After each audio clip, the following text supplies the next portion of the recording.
Depth first search is another searching mechanism to search every nodes in a graph, and it's also similar to breadth first search, but the difference is that here the nodes will be explored in a depth first manner. That is, before exploring all the neighboring nodes, we will explore the nodes in a depth first manner.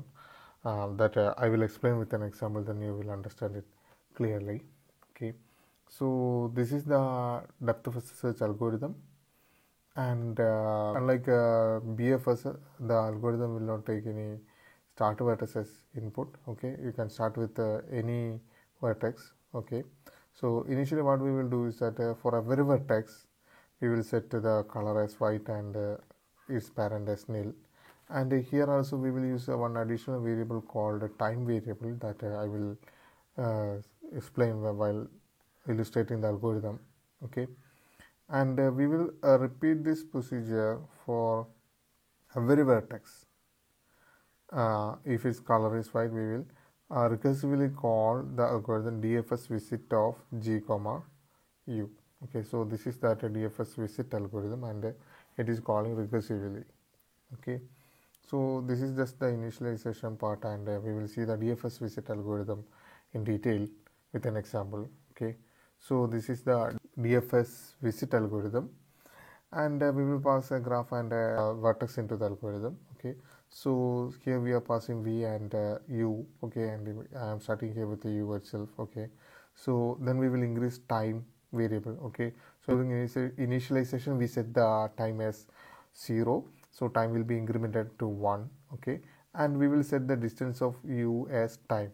Okay, so now time is 1, and we will set the distance of U as 1, and we will change the color of U to gray. Okay, so this is the first when we call DF visit of G comma U, these two procedure will execute first. Okay, so its distance is updated to 1 and the color is changed to gray. Okay, now for each vertex adjacent to G, okay, if its color is white, okay, each vertex we adjacent to U, that is all the vertex adjacent to U, if its color is white, then we will set its parent as U. Okay, that is we have two vertices adjacent to U, that is X and V, but suppose I am taking V first. Okay, then I will set the parent of V as U. Okay, and then I will call DFS visit of G comma V, that is from this function I will call DFS visit of G comma V.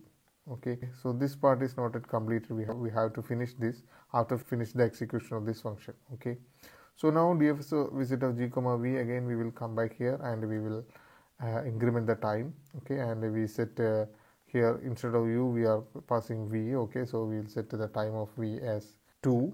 Okay, and change its color to gray. Okay, now for each vertex adjacent to V, we have only one adjacent vertex, that is Y. Okay, and its color is white. Okay, so we will set its parent as V. Okay, now we will call DFS visit of G comma V, that is in this situation V is Y, so we will call a DFS visit of G comma Y. Okay, so from DFS visit of G comma V we are calling DFS visit of G comma Y. Okay, so again control will go back here. Okay, and the time will increment, and we will set the distance of Y as the new time value, that is 2 plus 1 3, and change its color to gray. Okay, and Y has an adjacent vertex, that is vertex X. Okay, so its color is white, still white. Okay, so we will set the parent of X as Y. Okay, like in this statement. Okay, and then we will call DFS visit of X. Okay, so from DFS visit of Y we are calling DFS visit of X. Okay, so we will reach again, come back to line number 1 and increment the time to 1, that is time will become 4. Okay, and we set the distance as 4 and change the color to gray. Okay, now for each vertex adjacent to U, okay, so X has an adjacent vertex, that is V, but its color is not white, it is gray, that is we already visited it. Okay, so we whatever we inside this for loop, the thing will execute. Okay, then next statement is U dot color equal to black. Okay, since we have explored all its adjacent vertices, we set the color as black. Okay, And one more thing, we will again increment the time as time to 1. Okay, that is the 4 plus 1, it will become 5, and we set its finishing time as 5. That is, for every vertex there will be a starting time and a finishing time. Starting time is the time that we visited that vertex, and finishing time is the time that we finished it. That is, after exploring all the unexplored vertices of a vertex, we will finish it. So okay, so we explored all the unexplored vertices and finishing it at a time 5. Okay, and now DFS visit of X is over. Okay, this procedure is now over. We reached the last line. Okay, so now from this function the control will go back to DFS visit of G comma Y. Okay, because it is waiting for the result of this function. This function is completed and now control will go back here. Okay, so DFS visit of Y, we will reach here. Since Y doesn't have any unexplored neighbors now. Okay, so we will finish it by incrementing the timer. The timer was 5 and we will increment the timer to 6, and we will set it as its finishing time, and we will change the color to black. Okay, so now the DFS visit of G comma Y is over, so the control will go back to DFS visit of G comma V. That is, we will backtrack and reach here. Okay, and again we will compute the finishing time. Now 6 plus 1 is 7, so we will be finished. We doesn't have any unexplored neighbor. Okay, that is why we are computing the finishing time. Okay, so we will set the finishing time to 7 and it changes color to black. Okay, so DFS visit of G comma V is over, and control give back to DFS visit of G comma U. Okay, and you can see all the neighbors of U is explored. Okay, so we will finish it. We will increment the timer to 8, and we will finish U also. Okay, but you can see there are 2 vertices are not yet explored here.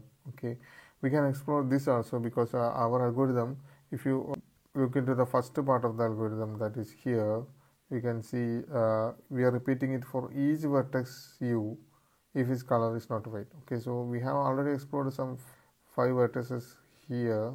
Okay, sorry, 4 vertices here. Okay, and now this is not yet explored, so we will now start from here. Okay, it is not necessary that in DFS all everything should be connected. Okay, you will get a DFS forest at the end.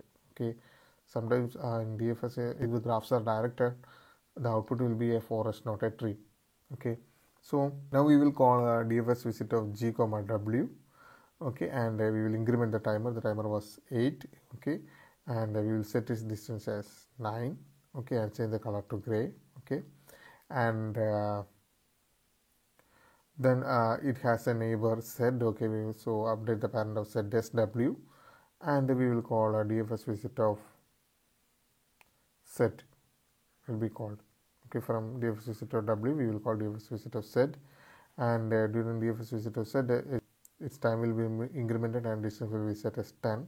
And since Z does not have any unexplored neighbor, we will finish it, and we will set this finishing time as 11, and the control will go back to DFS visit of G comma W, and we will finish W also, since we don't have any unexplored neighbors. Okay, so we last finished W here.